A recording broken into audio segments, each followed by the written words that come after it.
Hello students, मैं सुधा स्वागत करती हूँ आप सबका आपके अपने चैनल तैयारी ऑनलाइन में। आज हम डिस्कस करने जा रहे हैं वर्कशीट नंबर 12। वर्कशीट नंबर 12 सामाजिक विज्ञान इतिहास का वर्कशीट है और ये वर्कशीट है क्लास 7th का। आज हम जानेंगे दिल्ली के सुल्तान के बारे में। इससे पहले बच्चों आप यहाँ अपना नाम लिखें और यहाँ आप अपने कक्षाध्यापक का नाम लिखें। यह वर्कशीट है 6 नवंबर 2020 का। दिल्ली के सुल्तान यह इतिहास का विषय है। यहाँ देखिए 15वीं व 16वीं शताब्दी में दिल्ली के सल्तनत पर किस शासक का शासन था। तुगलक वंश के बाद दिल्ली पर लोदी, सैयद व सूरी वंश ने शासन किया। किसके बाद? तो तुगलक वंश के बाद दिल्ली पर किन किन वंश का शासन रहा? तो लोदी वंश का, सैयद वंश का और सूरी वंश का। शेर शाह सूरी के शासनकाल में विकसित राज्य छोटे अवश्य था, परंतु वह शक्तिशाली था। शेर शाह सूरी की द्वारा स्थापित की गई प्रशासन व्यवस्था भविष्य के राजाओं के लिए एक मिसाल बन गई। बच्चों, शेर शाह सूरी का बचपन का नाम क्या था? फरीद खां। शेर शाह सूरी को फरीद खां के नाम से जाना जाता है। और बच्चों, इनका नाम शेरशाह कैसे पड़ा? तो बचपन में इन्होंने अकेले ही एक शेर को मार दिया था, जिस वजह से इनका नाम शेरशाह सूरी पड़ा और लोग इन्हें शेरशाह सूरी के नाम से जानते हैं। शेरशाह सूरी भारत में जन्मे पठान थे। शेरशाह सूरी ने पहले बाबर के लिए कार्य किया था। तो बच्चों, शेरशाह सूरी की व्यवस्था कैसी थी? बहुत ही अच्छी व्यवस्था थी और बहुत ही शक्तिशाली व्यवस्था थी इनकी, जिसने भविष्य में आने वाले राजाओं के लिए एक मिसाल का काम किया। बंगाल, जौनपुर, मालवा, गुजरात, राजस्थान, दक्षिण भारत के अनेक राज्य एवं अफगान शासक दिल्ली सल्तनत के अंतिम वर्षों में अस्तित्व में आया। कौन कौन से राज्य हैं? तो बंगाल, जौनपुर, मालवा, गुजरात, राजस्थान, दक्षिण भारत, ये सभी।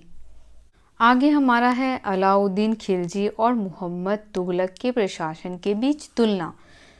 तो यहाँ पे अलाउद्दीन खिलजी, जो कि खिलजी वंश का दूसरा शासक था, और मोहम्मद तुगलक के बीच में तुलना दी गई है कि उनके शासन में क्या क्या व्यवस्थाएं किस प्रकार से थी। दोनों की तुलना की गई है। तो बच्चों, अलाउद्दीन खिलजी खिलजी वंश का दूसरा शासक था। इसका शासनकाल था 1296 से 1316। 1296 से 1316 तक अलाउद्दीन खिलजी ने दिल्ली पर शासन किया। अलाउद्दीन खिलजी का शासन जो था बच्चों, वह अफगानिस्तान से लेकर के उत्तर मध्य भारत तक फैला हुआ था। दूसरा, मोहम्मद तुगलक। मोहम्मद तुगलक बच्चों तुगलक वंश का शासक था। इसने 1325 से लेकर के 1351 तक दिल्ली पर शासन किया। मोहम्मद तुगलक का मूल नाम उलुग खां था। मोहम्मद तुगलक को दुनिया का खान कहा जाता है। मध्यकालीन सभी सुल्तानों में मोहम्मद तुगलक सर्वाधिक शिक्षित, विद्वान एवं योग्य व्यक्ति था। तो चलिए अब हम अलाउद्दीन खिलजी और मोहम्मद तुगलक के बीच में जो प्रशासनिक तुलना दी गई है उसे पढ़ते हैं। उनके आक्रमण से बचने के लिए अपनी एक विशाल अस्थायी सेना खड़ी की। उसने अपने सैनिकों के लिए सीरी नामक एक नए गैरीसन शहर का निर्माण करवाया। किसने? तो अलाउद्दीन खिलजी ने। सैनिकों का पेट भरने की समस्या का समाधान किया। यह गंगा और यमुना के बीच की भूमि से कर के रूप में एकत्रित उपज के माध्यम से किया गया। सैनिकों का पेट भरने के लिए इन्होंने क्या किया? गंगा और यमुना के किनारे जो भी खेती की जाती थी उनसे वह क्या लेते थे? कर लेते थे और इससे सैनिकों का पेट भरते थे। उन्होंने अपने सैनिकों का वेतन इक्ता के बजाय नगद में दिया। अब यहाँ बच्चों इक्ता क्या होता है यह जानना बहुत जरूरी है। इक्ता प्रथा का आरंभ जो है वह किसने किया था? इल्तुतमिश ने। ये आप चाहें तो नोट भी कर सकते हैं। एकता प्रणाली का आरंभ इल्तुतमिश ने किया था। एकता प्रणाली में क्या होता था कि सैनिकों को वेतन के बजाय भूमि दी जाती थी। क्या दी जाती थी? भूमि। लेकिन अलाउद्दीन खिलजी ने क्या दिया सैनिकों को? वेतन। उसने वेतन प्रणाली आरंभ की, एकता प्रणाली को समाप्त कर दिया।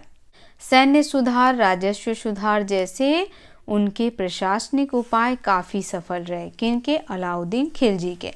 चलिए अब हम पढ़ते हैं मोहम्मद बिन तुगलक के बारे में कि उन्होंने अपने प्रशासन काल में क्या क्या किया। तो यहाँ देखिए, उन्होंने ट्रांसऑक्सियाना पर हमला करने के लिए एक बड़ी सेना खड़ी की।